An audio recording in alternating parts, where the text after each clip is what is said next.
you have advice to young people on finding a mate and being focused on God and purpose while finding a mate? Yeah, I think that, that idea, of finding a mate sometimes leads people, especially singles, on a very disappointing search.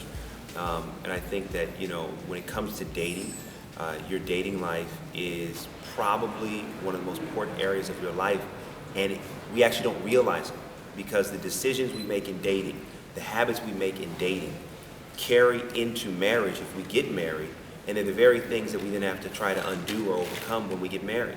So I try to tell singles, start building more health in your dating life.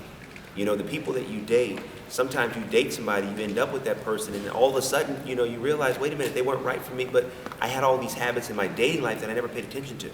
I just went out casually, and all of a sudden I got connected with this person. Next thing you know, I'm having to undo years of pain and hurt.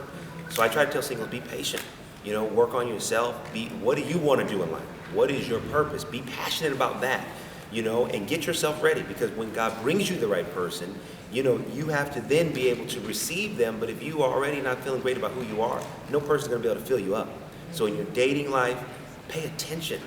Before you return that phone call, pray. Is that the person I'm supposed to talk to? Before you return that text, before I text somebody and say, hey, do you want to go hang out? Is that really the person God wants me to spend time with?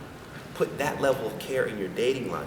And I believe and I know that will bear the fruit that you want, which is true love with the right person at the right time. And we're doing our next book together, and it'll be called The Wait.